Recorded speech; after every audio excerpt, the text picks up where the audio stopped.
દાખલા નંબર 23 પી કેન્દ્ર અને 10 સેન્ટીમીટર ત્રિજ્યાવાળા વર્તુળની બહારના બિંદુ એ માંથી દોરેલ સ્પર્શક વર્તુળને બી માં સ્પર્શે છે.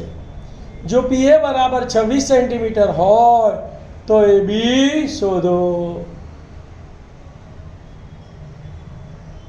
ધ્યાન આપો ભાઈ, અહીં શું કહે છે શરત કે અહીં પી કેન્દ્ર અને 10 સેન્ટીમીટર ત્રિજ્યાવાળા વર્તુળની બહારના બિંદુ એ માંથી દોરેલ સ્પર્શક વર્તુળને બી માં સ્પર્શે છે.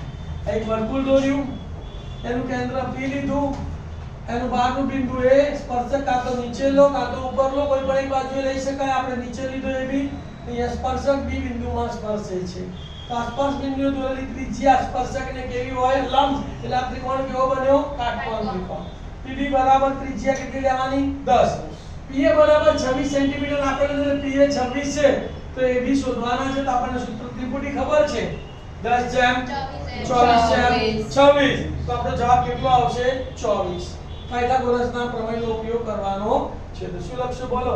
અહીં ત્રિકોણ PBA માં ખૂણો PBA બરાબર 90 છે, PB બરાબર 10 સેન્ટીમીટર અને PA બરાબર 26 સેન્ટીમીટર છે.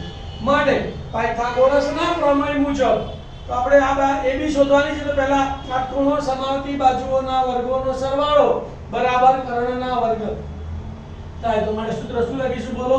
PB સ્ક્વેર વત્તા AB સ્ક્વેર બરાબર PA સ્ક્વેર. ચલો PB ની વેલ્યુ કેટલી છે? 10. 10 નો વર્ગ વત્તા AB શોધવાનો છે એટલે AB સ્ક્વેર m ના m બરાબર PA એટલે 26 નો વર્ગ. 10 નો વર્ગ 100 વત્તા AB સ્ક્વેર બરાબર 26 નો વર્ગ ના આવડે તો પહેલા એકમ નો વર્ગ કરવાનો. 6 નો વર્ગ 36, 36 નો છગડો વધી પડી 3 વચ્ચે ત્રણેયનો ગુણાકાર 2 6 12, 12 દુ 24, 24 3 27 નો સાતડો વધી પડી 2, 2 નો વર્ગ 4, 4 ને 2 6. તો 26 નો વર્ગ કેટલો આવ્યો? 676 વત્તા 100 સામે જાય તો માઈનસ. તો માટે b સ્ક્વેર બરાબર 676 માઈનસ 100. 676 માંથી 100 ગયા તો 576, વર્ગ દૂર કરી તો સામે નાનો વર્ગમૂળ. તો માટે ab બરાબર વર્ગમૂળમાં 576.